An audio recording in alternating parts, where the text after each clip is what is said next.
Hello, Internet. I'm Matt. And I'm Monster Punter. And this is the Parallax Scrolling Podcast, where we give you our perspective on video games and the news that affects them. And video game showcases. Because Indeed.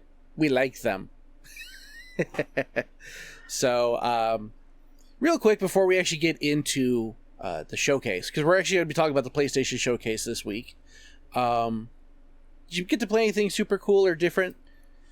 No, not really. Just the same things that I've been playing. Unless Still you plugging count... away at Trials of Azure? Yes, I mean, and I guess if you want to count board games, I played Zombicide. I mean, that was fun. So cool. I'm glad. I'm glad that, you know, it's nice to play board games, especially when they're like different, you know? Yeah, definitely. So, I think we talked about it a little bit before, but I finished After Image. I am not going to be going for the 100% platinum whatever because of one stupid achievement. What's that? So the achievement is called the Number of the Beast, and you have to do exactly 666 damage in order to trigger the achievement. Exactly 666? Yeah, you can't go over at all. In a game that does RNG damage, it's stupid. It's a stupid thing. So sounds needlessly difficult.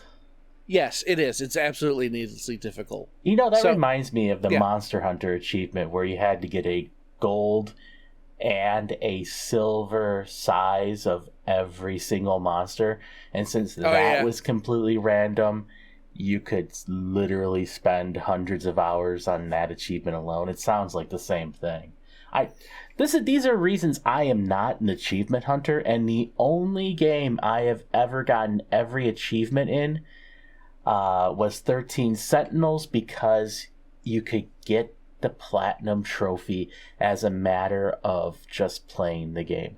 The hardest thing was buying every single ability in the strategy mode of that game. Okay. Well, I got the platinum in Horizon Zero Dawn without even trying. Like, I was just playing the game because I wanted to explore it so much, and I got the platinum. I was like, oh, cool. I probably will never platinum another game or get all the achievements in another game unless you can do it reasonably in the course of the regular playing of the game. Well, I think having like outside achievements that are satisfying to go for, that's one thing. But stuff like this where it's like, oh, get the specific number of damage. That's dumb. That is so dumb. I'm just saying, I have a lot of games to play. I usually play for story more than anything else in a lot of games. Yeah. And so, you know, collecting 30 random whatever it is, it's not something that I do. Right. So anyways, I beat it. I got the good ending. I've handed back the game because you let me borrow it. So I've given it back. I'm probably not going to pick it up again, although I did enjoy the combat. I would say I'd give that game a 7.5 to 8 at most out of 10. But definitely, if you're into Metroidvanias or you're looking for something that's just really pretty to play, do it. Yeah. Okay. So other than that, I actually been playing a different Metroid game called The Night Witch. And I didn't think you could do this, but they made a Metroid game that's crossed over with a bullet hell. So you enter a room and then there's like a dude with like a machine gun and it's just all these bullets flying at you, and you fly around because you're a witch and you have these magic powers to fly. So you just gotta fly around, dodge, and shoot your own magic back. And so it sounds like a really bad Bangai-O. Different, because first off, Bangai-O is amazing. We're not gonna get into that right now. But Bangai-O is just a straight up bullet hell. This is literally you go from room to room, sometimes having to backtrack because you found a way to access the next area, I need to see if I bought Bangai-O on my Sega on the Xbox 360. I think that was the last place they released it. I'm gonna go look for that tonight because I am all of a sudden in the mood to play some Bangai-O. Just because you said it, yep. But yeah, but it's just like you enter a room and there's a chance that you got to fight some bad guys, and it's a good story, good graphics. Music's actually pretty nice, and yeah, I'm enjoying my time with it. So nice. By the way, before we get into the showcase, because I'm just remembering this now, there was a certain episode that we will not go into again, but does not exist. But in it, we talked about something in our comment section that we didn't talk about the last time we recorded. Oh. Yes, and that was about the foveated rendering, or the ray tracing in video games. And we had comments from our that's gallery. right. We did talk about that. I remember that. We now. talked about it in great depth, but unfortunately, there's only one side of that conversation that exists. So, I at least wanted to talk about it again real quick, and then bring up the next question, because I had brought it up to you before, and I really want to get our community's feedback on it. Well, let's be clear. Foveated rendering is something that is great for VR, and I really see it as only being applicable to VR. There's no point in rendering all the pixels on screen at the same resolution when all you can look at is one portion of the screen in VR.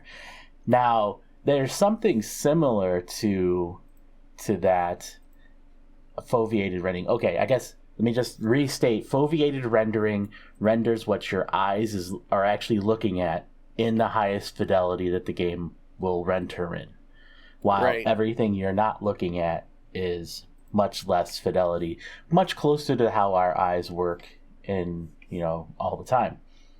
If you take that principle and you apply it to just a regular flat screen, there's a different name for it. It is it eludes me. But one game that did use it when it launched was the PlayStation version of Dead Space, and people hated it. Because when you're looking at the screen, it's much different. It's not your screen doesn't take up your whole field of view. It's easier to see the flickering of pixels and things like that. So I don't think it's really applicable outside of VR. And that's not the same thing as ray tracing. I guess they're both.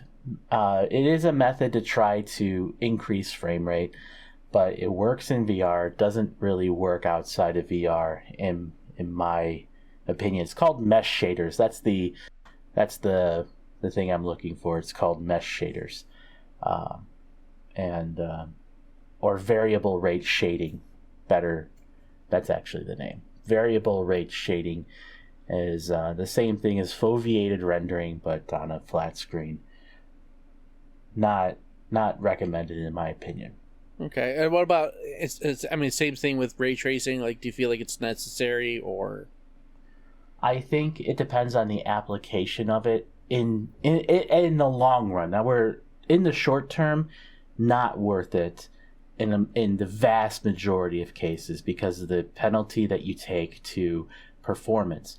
GPUs, as they're created right now, are much more better at traditional rasterized graphics and not ray tracing. While ray tracing is great and looks nice, it's not the leap in graphics, at least at this particular point in time, that other forms of rendering have introduced. And you can get some approximations that are good enough, and at game speed your normal person won't really notice it very much. Okay.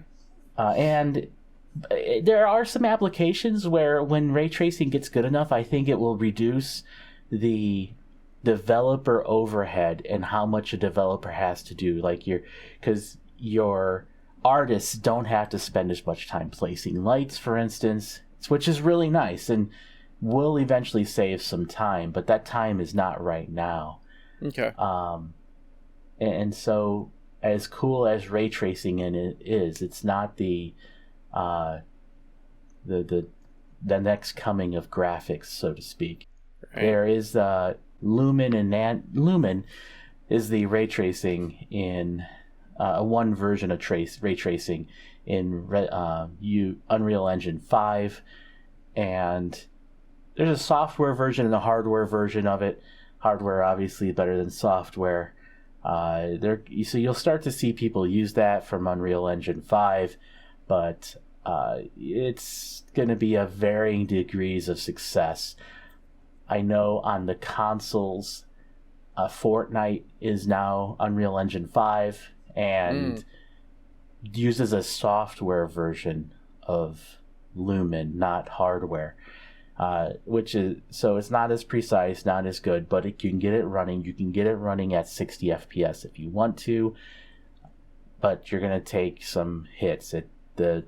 Unfortunately, especially in the consoles, the ray tracing hardware is just not there. And considering the life cycle of these systems, we may not see real good ray tracing till 2027, 2028. It's just not really worth. It's just not really worth it to consider it. You know, unless you really want the best visuals available that you can get on the console. PCs will, in a couple of years, new graphics cards will probably be out. So between the console generations, you're going to have like 2 or 3 PC generations of video cards. So the PC will be the place to do this stuff. If you really want to take advantage of all that, you're going to need to shell out some money for a PC. Okay. I don't know what else to say. I mean, that's really how it is going to be. So the reason I brought this up is because I did want to go back to the comment that was actually left on that episode that we originally were asking about it. That one dude, 777, shout out to one of our loyal listeners, said, me personally, I don't really care too much about ray tracing. It's not really a necessity for me, but the tech behind it is really cool. I never played a game with ray tracing before because my PC isn't strong enough, so maybe my opinions will change once I try it out. And so I had actually responded with that, and I said, I agree it's not a necessity for gaming right now, and I still stand by this. If improving the lighting mechanics with some program frees up the manpower to do other things to get the game out faster, cool, let's do it. Again, it's going to take some time for hardware to catch up with all of these technologies, and it's not something that's practical right now. And at some point, the games will start to be ray tracing video cards only. The only one I can think of is there's a version of Metro that is ray tracing and will not run otherwise. But it's a game that's already been rasterized before. So every game that is ray traced is also rasterized as we sit here today talking in 2023, and which will continue to be the case for, I assume, at least until and probably well after the next video game consoles come out. So if you don't care and you want higher FPS, regular rasterized graphics is probably going to be what you're playing with for the foreseeable future. Okay. All right. Well, so I finally able to go back and cover that topic. I'm very happy we're able to. And it leads me into the next question, the one I wanted to ask a long time ago. And again, things just got crazy. So here's my question. It's my question to you, Monster, and it's my question to you, the audience. Please put your feedback in the comments down below so that we can engage and talk about what you guys say, because we really want to build this community stronger, and that's one of the best ways we can do it. So here's my question: how dark is too dark for a game for you to play? Now, I'm not talking about like the theme of it, like dark material. I'm talking about visually dark. How dark is too dark? Well, would imagine that varies on a per game basis and a per person basis. Well, and that's why I'm asking. Give us the feedback for next week so that we can talk about that and be like, yeah, I agree, or no, I don't care. So think about that one, and we'll come back to that one next week. So something to think about too is do you want to play the game as the artists intended it to be played? Some people that answer is yes, and some people though that answer is I can't actually play the game if I do it that way. So yeah, let's hear your opinions. Yes, definitely. So okay, the big thing, the big reason for this episode in the first place, the PlayStation Showcase. Forgive us if we run or just skim over some of these games. There's a lot to cover, and there's a lot to cover, but at the same time, some of these we just don't want to cover, just because they don't appeal to us. So we're gonna talk heavy about some and light on some others. So without further ado, let's get into it. First game, I'm also going to be speaking about these in order of appearance because I wrote everything down in order because I was that guy. So fair game. It was a 3v3 PvP game about stealing stuff. Not really interested. I don't know about you. Yeah, not my cup of tea. I mean, it reminds me of Payday, but I think never really played Payday, just saw videos of it, and if I'm not mistaken, Payday is like a cooperative kind of thing. Payday is in the comments. Yeah. Well, I was gonna tell you because I've actually played Payday. Payday is a co-op like bank heist type game. You play as the bank robbers. You case the joint. You take hostages. You take the money. You leave. That kind of stuff.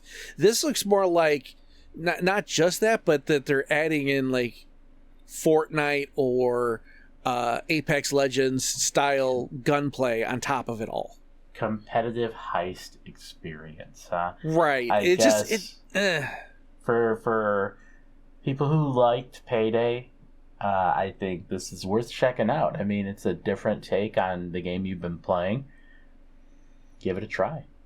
Yeah, but I think I can speak for both of us to say we'll pass. I've already basically said it. So yeah.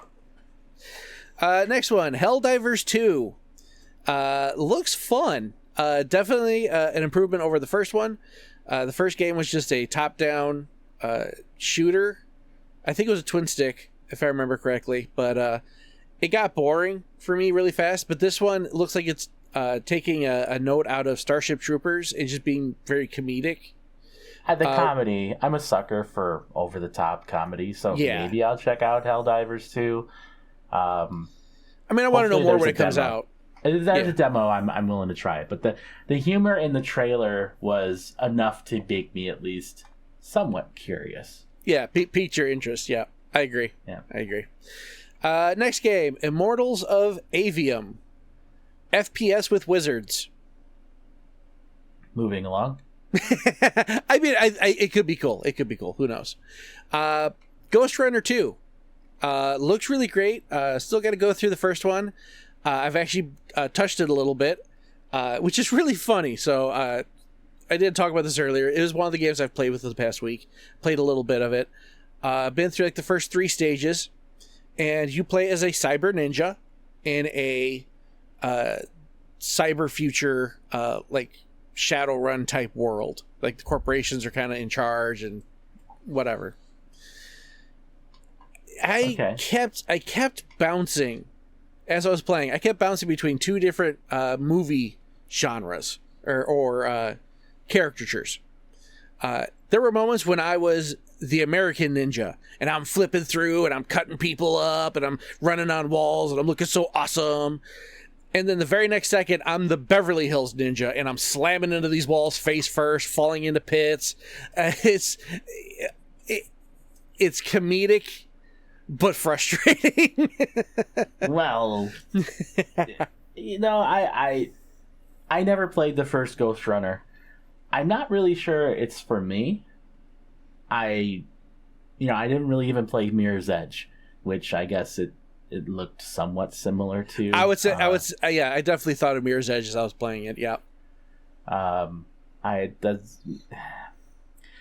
Maybe if I have some time, but I hope it obviously enough people liked it that another one's coming out. I hope that if you are interested, that you will enjoy it.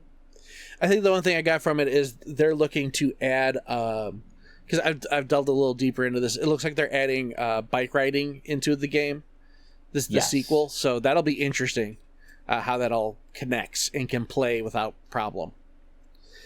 Next one, Phantom Blade Zero. Honestly, it looks like Sekiro 2. Yes, it basically looked that way to me. Which isn't a bad thing, but like I did have my own difficulties with Sekiro, but this looks like it just still looks like it warrants my attention. Yeah, well, I mean, Wolong, Sekiro, that's kind of what I was getting from it too. Yeah, and so I would be willing to play like a demo of it before it came out. It's a very pretty game, and I think it could potentially be good, but remains to be seen. Right.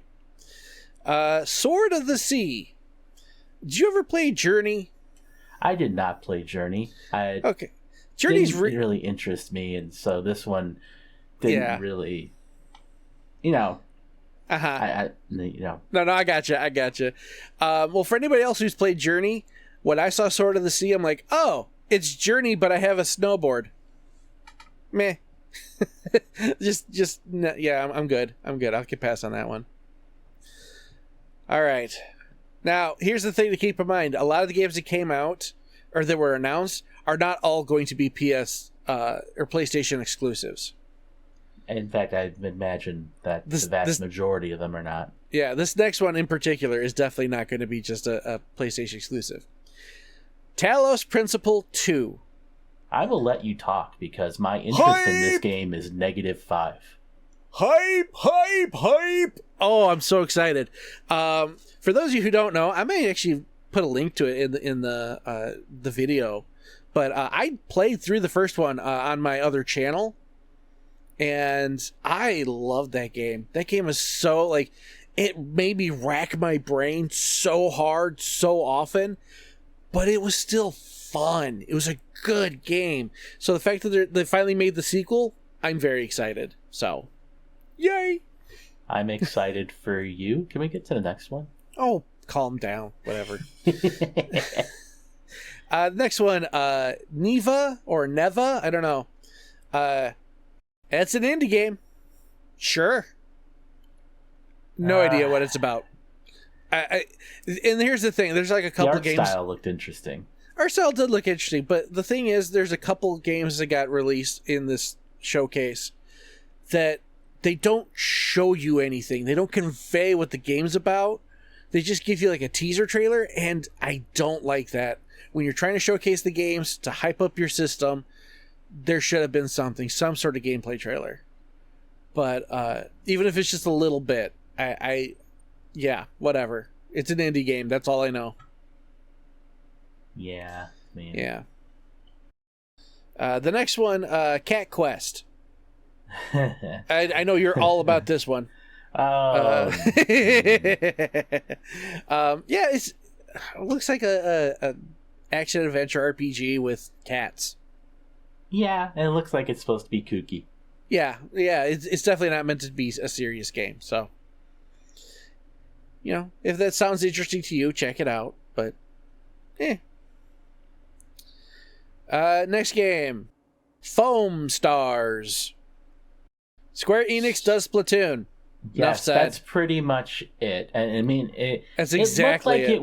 It looked like it might be decent enough to, you know, be worth trying at the very least. I imagine this is going to be a free-to-play game. I also imagine that this is going to be a PS exclusive. I honestly believe that Sony has gone to Square Enix and said, give us a game to rival Splatoon for our system. And that's what this is. Quite possibly. But, you know, when I first saw it, I was like, I was like, wow, this looks terrible. I remember thinking that when I was initially watching it. Yeah. And then I had to think about it for a little while. I'm like, okay, I see what they're going for. Maybe it won't be terrible. I mean, it looks good, but it doesn't look appealing. Yeah, I mean, I'm not to play that. I don't play Splatoon. I never had any interest in playing Splatoon, so I don't think I'm really going to have any interest in playing the foam game of the Foam version Stars. of that. Yeah. Foam Tune. Splufoam. Splufoam. I like that one. Splufoam. Next. Yeah. The Plucky Squire. This game looks really cool. I can't really over exaggerate on that. The game just looks great. It's got this magical incorporation between 2D and 3D. It just really kind of piqued my interest so much. Looks like it goes between a book and your 3D platforming. Right. So, it's the concept of fairy tale heroes in a book get out into the real world, and so they have to deal with being 3D in a 3D world. You know, it's a neat idea. It's a neat idea. Neat idea. We'll see what their execution is like. Yeah. True. Next game, Teardown. Minecraft meets GTA. That makes sense? Are we going to talk about the next one? That is the next one, Teardown. No, I mean the next one. Oh, you just want to move past that one. I got you. I'm sorry. I have zero interest in this. It took me a second to catch you on that one. I'll admit. I thought you were lost in the list. Like, no, that's it. Well, let me put it to you this way. Minecraft is not for me. I'm not a builder. I don't build things. I didn't like GTA. And putting those together sounds like an unholy abomination. Honestly, and I just want to move on. Yeah, well, I'll give my final thoughts. Yeah, it's Minecraft meets GTA. That doesn't sound exciting to me. It might to you, dear viewer, dear listener. If that's the case, by all means, go for it. But I'm definitely going to pass on that one. Yeah, let me just say, I'm not out here to bash anybody's game, but I will say that it's not for me. If anybody, if you have fun with it, knock yourself out. I'm not here to rain on your parade. Exactly, because I know there's at least probably going to be a couple games on this list we're going to say we don't have any interest in, and that might upset somebody. So, just couple particular titles, but just keep it in mind. It's our opinions, and you guys are more than welcome to your opinions, and you can always share your opinions with us in the comments. But yeah, for this one, we're just going to say meh. Keep in mind, it's like the fact that we're going to talk about every game is kind of different than your normal podcast, I would say. I think there's plenty of people out there who only want to stick to and talk about the ones they're actually interested in. Which we've done in the past, but I think it was just time to do something a little different for us. Let us know if you like this. If you'd rather us talk about just the ones we like, that we can do that. A lot of negativity is not something I want to have on the podcast. So, well, right. So then we'll just skip the next game too. Then. Snake Eater. Yes. You know what? Metal Gear Solid 3 Snake Eater Remaster. I mean, I've not played it. I know there's from what I understand, it's the one in the series that people seem to really like. Yeah, it's the one a lot of people love, but honestly, I've played. Actually, this is probably the one Metal Gear Solid I have not played aside from 5. So I've played 1, 2, and 4, and I finished that saga and I closed that book in my life, and I'm not interested in going back to it. Well, I'll say this: I am not a Metal Gear fan in general, but I don't hate it. It's just it's one of those that the storytelling, Kojima's storytelling is something I just struggle with, so I never really play any of these games. And so I probably That's really why I haven't tried it. Yeah. Again, for me, like I said, I finished it. I've been able to move on. So, yeah. Speaking of moving on, Tower of Agazba. I think I'm saying that right. A survival game where you restore the ecosystem. That's kind of a cool concept. Instead of you constantly tearing everything down, you're actually, instead of like chopping down the tree to build your house, you are planting the trees to restore the balance. I like that. I think it's a neat idea. I like the concept that more games are coming out where instead of destroying the world, or terraforming it, you are restoring it. I like that. Is it? I mean, I know this really isn't a 1-for-1 kind of thing, but it's kind of like, Fern Gully to me. I mean, you know what? That probably is not a bad comparison, but I don't think I liked Fern Gully. I liked that. It was a good movie. So, and it's supposed to like have it gave me some Breath of the Wild vibes too. I mean, yeah, it did a little bit. So it looks like it'd be fun. It looks like if you're into I've lost some interest in open world games, to be honest with you. But this one looks like it has a different kind of gameplay hook, so we'll see. That's all I can really say. I mean, a lot of it also is we have to see more what's coming out with these games before we really commit to a lot of them. However, this next one we are definitely committing to. I know that for a fact. Final Fantasy 16. Buying it. Let's move on. Yeah, it's actually it looks awesome. Looks amazing. The one thing I liked about the trailer though was that it now makes sense why this is going to be the last game that has a number in the title. I watched the trailer, but go ahead and explain. Well, it's basically they're destroying the game is going to destroy the crystals, which have been the focal point of the Final Fantasy series for so long.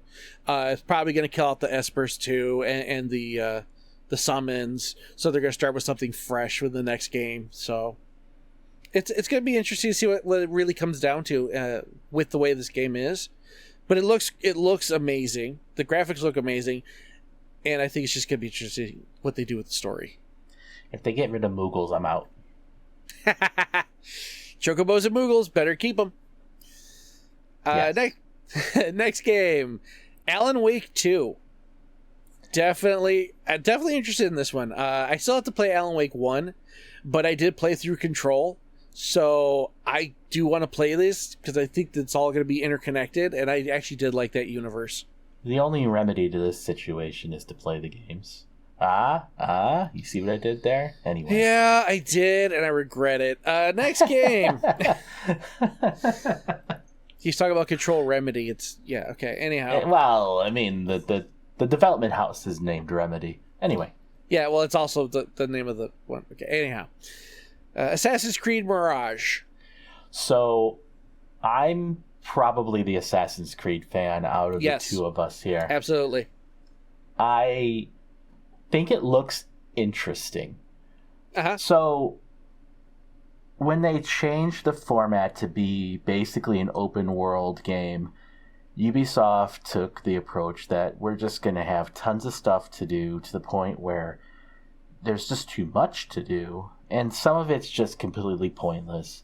Like for Assassin's Creed Valhalla, I can't tell you how many of the evil marks, if I remember what they're called right, I would destroy, and you get XP. But after a while, you were at max level.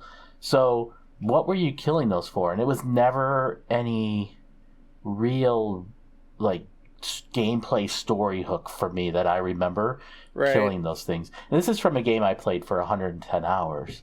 I put a lot of time into it. Well, that should remind me of in Assassin's Creed 2 of trying to find your little brother the 100 bird feathers. See, that's stuff I don't do. It's 100 bird feathers. I'll go kill some birds. He won't know. So, yeah, we'll see what this one comes out with. Well, all that to say, this looks more, at least the trailer gives you the impression that it is a return to the older games before Assassin's Creed Origins. And that has me interested. You know, where you're actually going and you're scoping out the area, you're doing your research, something more akin to Assassin's Creed 1 and to a lesser extent Assassin's Creed 2. Looks really good from what I can tell so far. Please don't bungle this, Ubisoft. Okay. Next game, Revenant Hill. Another indie game with trailer that has no explanation. Yeah. I'm told you play as that cat and you experience the world and try to uncover the truth of Revenant Hill. And I'm like, that's cool. Why was that not conveyed in the trailer? Yeah. That's just how I feel. But, moving on. Grand Blue Fantasy Relink. Looks good, actually. Looks really good. If you already have the PlayStation Plus version, there is a game called Grand Blue Fantasy Versus, and it has a story, and it tries to tell it with these characters. So I'm not sure if that's the sequel or this is a sequel or whatever, but I'm hoping this game will actually makes the other game make sense. That's really what I want. Yeah, and the anime is pretty popular in Japan. It's come over on multiple ways to view it. I mean, it's on Netflix. I've watched several episodes of it. I have not completed it. This one has my interest. I do want to look at it more. Hopefully there's a demo I can try, and we'll go from there. Cool. Yeah, definitely. All right, next game is Street Fighter 6. That comes out probably... I think it comes out in the next day or two. It's probably going to be out, hopefully not before this episode, but it will be coming out around the same time. I've seen some reviews of it already. I mean, it looks really good. I like the creative fighter. Yeah, and actually, I like the story mode. Actually, looks like it's going to be good in this one. Yeah. So yeah, I'm actually interested. I was initially uninterested because the whole graffiti style was just not winning me over. But that story mode actually kind of got me interested. So we'll see. Yep. Next game is Ultros. It's when you've played enough of these games, you could just spot the genre before it even happens to convey itself on the screen. It's a Metroidvania. It absolutely is. It has I could be, try not to be culturally insensitive here, but it's got an Indian or Hindu art style. The colors are very vibrant. Yep. Yeah. But I will say I think it's because of that vibrancy. I'm just not interested in this one. I think I'm going to pass on it. Well, hopefully the gameplay is good. That'd probably hook you, if anything. Yeah, well, I mean, we'll have to see more when it comes out. But at least this was an indie game with actual footage. Yes. So that's cool. Mm-hmm. Next game was Tower of Fantasy. It's an MMO. I ain't got the time for that. Me neither. But I have actually seen beta or alpha plays of this game. It's really cool. Really cool. So if you're looking for a good sci-fi MMO, definitely take a look at this one when it comes out. So next game is Dragon's Dogma 2. Hype! Okay. If you haven't played the first Dragon's Dogma, it's really fun. The only problem with it is it's single player. And the whole concept is, I would say open world, but that's kind of loose. But open map, Monster Hunter. And the themes are very Western fantasy. Like you're fighting orcs and harpies and dragons and all these things. And you're actually getting parts from them to make your gear. I think the original was kind of an underrated game. Absolutely. Even when it got remade, it was underrated. Yeah, this one's definitely going to be worth checking out. I'm going to be... I definitely want to try it at the very least. And hopefully, please, Capcom, hear me. hopefully it has multiplayer, because that'll make it so much better. Yeah. All right. Now going from hype to not hype. Five Nights at Freddy's Help 1 and 2. Did you say something? Yep, next game. We have zero interest. But now we're getting into the VR games. So first off was the RE4 Remake VR. Kind of expected that one. I haven't played through Resident Evil 4 Remake yet. Yeah. But I do own the PlayStation version, and I bought it with the hope that they would do a VR version of it. So when I saw that, I was like, yes, knew it, and I made the right call. There you go. I'm looking forward to it. Once we saw the RE8 VR, I was kind of like, yeah, it would make sense for them to do one for this too. It's just, yeah. So I'm definitely looking forward to it. You know what I'm actually kind of interested in is the next one, Arizona Sunshine 2.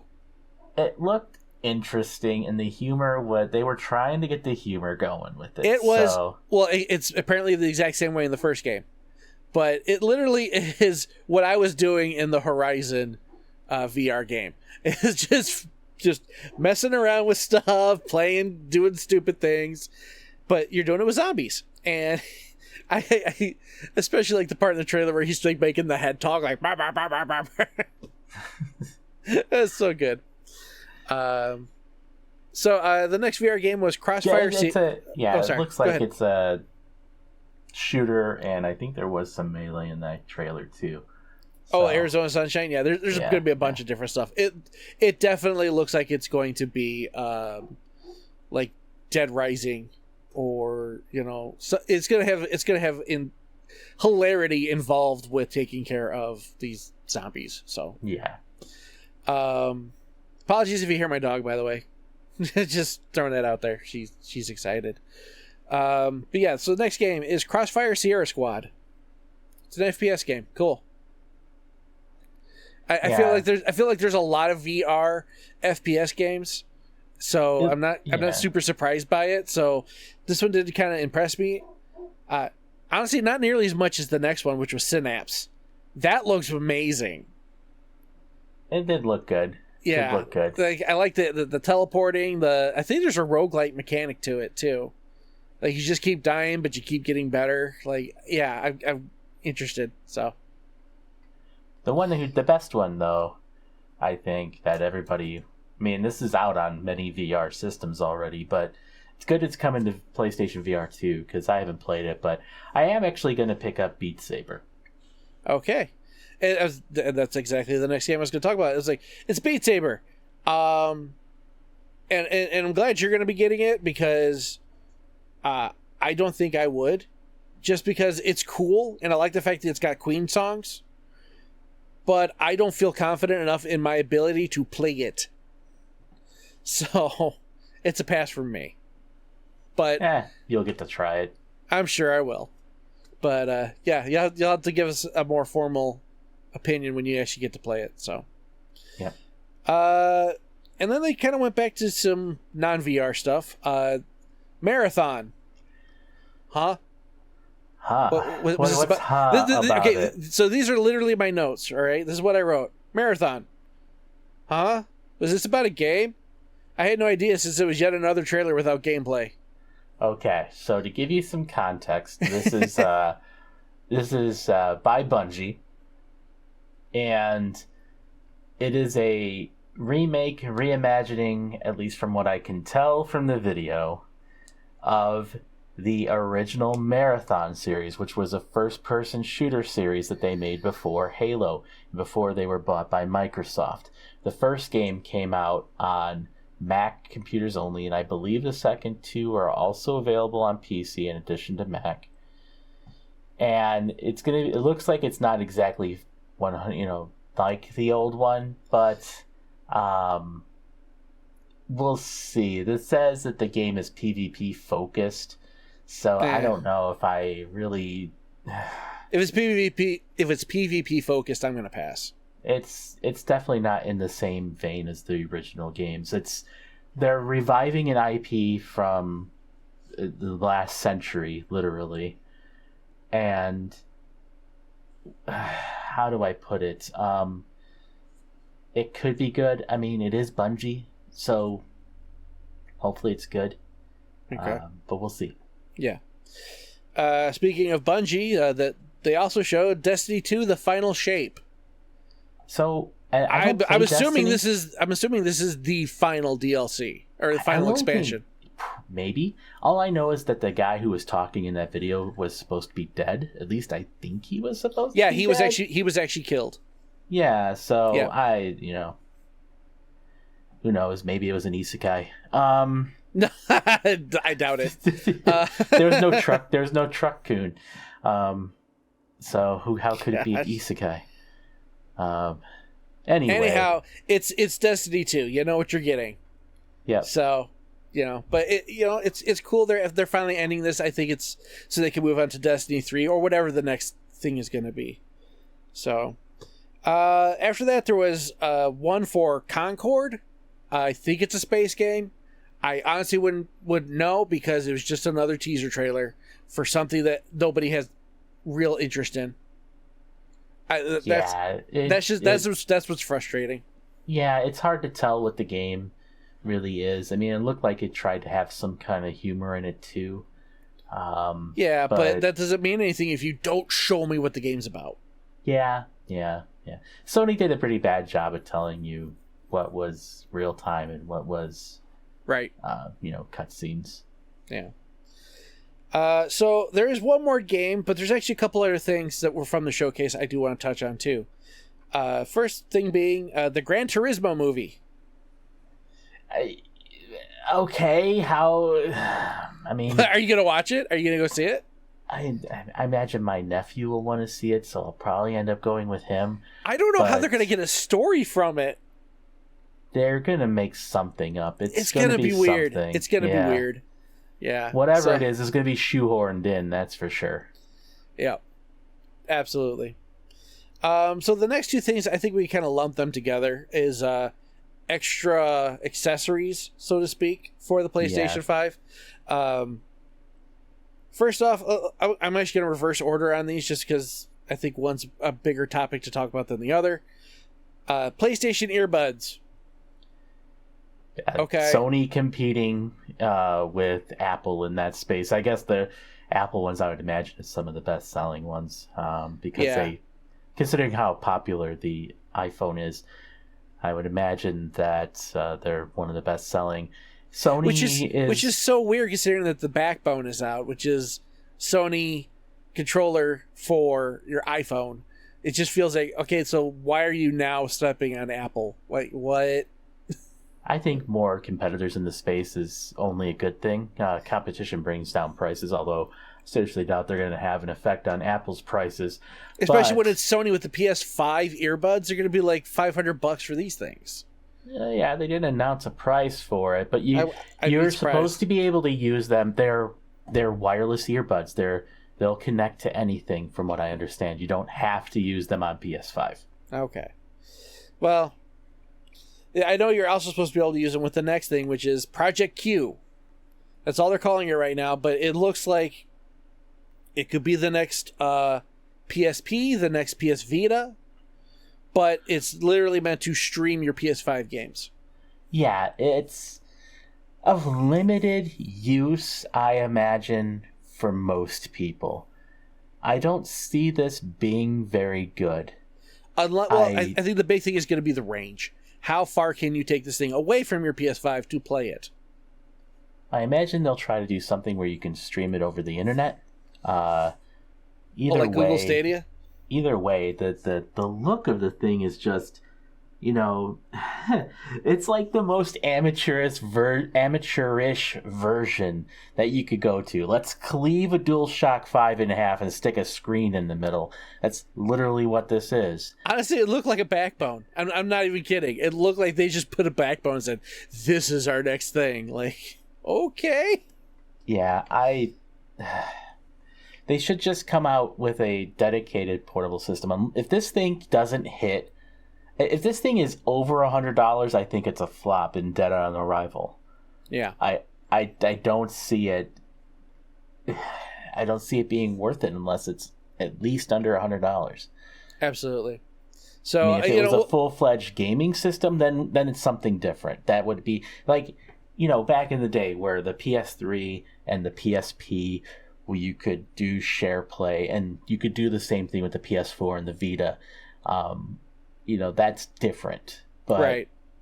Those were dedicated hardware you could use outside the scope of the PlayStation it was streaming from. So I really just hate this. I really do. But well, what though? We'll see.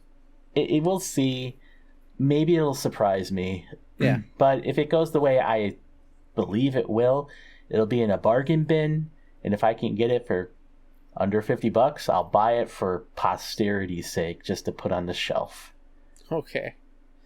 Well, last thing, and this is literally the last thing from the showcase. I will just again reiterate, hype. Spider-Man 2. My goodness. Oh my goodness. I am so excited for this one now. Like I was already interested, but now I'm excited. The fact that it has Kraven the Hunter as your main villain, it features the Lizard, it has the black suit, it has all these things. It looks like you're constantly swapping out characters. I'm excited. So before I get into Spider-Man in particular, yeah, let's take a moment and admire Sony's foresight in acquiring the Insomniac team. Yeah. That was a brilliant move by them. I don't know what else to say other than stroke of brilliance that they bought Insomniac. Would I have rather seen Insomniac as a third-party publisher? Probably still, because then we could see them showcase their skill on other systems too. But all things considered, if Insomniac was not making games for them, I don't know where the state of the PS5 would be, really. Think about it. As far as first-person games for that system, we have Demon Souls, we have, other than the ones that Insomniac did, Horizon, Gran Turismo, and they remade Ghost of Tsushima. Am I missing any that were made by Sony? I don't know why. It's Ratchet and Clank, right? Well, that's an Insomniac game. I didn't think it was. Yes, it is. Huh. Okay. They made Ratchet and Clank. They made Spider-Man Miles Morales. They ported Spider-Man 2018. And now they have this new Spider-Man game coming. Without them, I mean, that's almost half the exclusives on the... Okay, I'm sorry. God of War, of course. But that's cross-gen. All of Insomniac's games minus... I think this new Spider-Man is not cross-gen. I don't think so. No. But still. Yeah. Like, if they didn't have Insomniac, the state of their first-party games would be much more sparse, and they're just lucky to have them. Anyway, Absolutely. Now that being said, I am looking forward to it. I will play it, but I'm not a big fan of this story arc that they're going into, where Spider-Man is wearing the black suit. It's never been my favorite. I think it's necessary, though, because you're going to have to get to this point. Because if you don't have Venom make an appearance at some point, people are going to get less interested. Yeah, I realize you have to have this point in order to get to Venom, but still, you know what I mean? I don't know what else to say. Yeah. No, I agree. It's definitely not my favorite. I don't enjoy watching Spider-Man be a hyper aggressive individual, but at the same time, it's also a character redemption story. And yeah. it helps expand his universe, because then they can start bringing in other anything from the Marvel universe, and that's what makes it really cool. I think from a gameplay standpoint and everything else, and that they got, it looks great, and it'll be a day one purchase for me. Yeah. All right. So that was the showcase. That was literally all of it, and it took us almost an hour to get through it. So thank you guys for sitting through this with us. Definitely let us know what your thoughts are about the showcase and what you think about our opinions. Give us your opinions and give us feedback about what I asked you earlier about how dark should a game get, or is what's too dark? What is too dark? So, you got anything else you want to throw in today before we wrap up? I have nothing else to add. Cool. Then we'll cover all the news stories from this week, the following week. Well, we'll try to catch up on the news next episode. Of course, we also do have another. We have an Xbox showcase coming up, don't we? Yes, we do. So we got to do that one too. So it's an interesting summer. And 2023 is a great year for gaming. Yeah, definitely. Just it's exciting times. It's exciting times. So, yeah. All right. Well, with that, we're gonna get out of here. Thank you all so much for listening. We do appreciate you so very much. If you do like what we do, make sure to like the video, subscribe if you feel like it. Tell your friends, family, whoever. Some random stranger on the street, just scream at them, "Watch them!" Do it. Just if you get arrested, don't blame us, because I'm going to deny it. You don't have proof. This doesn't exist. Nothing exists. Yeah. All right, that's stupid. Anyhow, thank you so much. We appreciate you. We'll see you guys in the next one. Have yourselves a fantastic week. Take care. Later.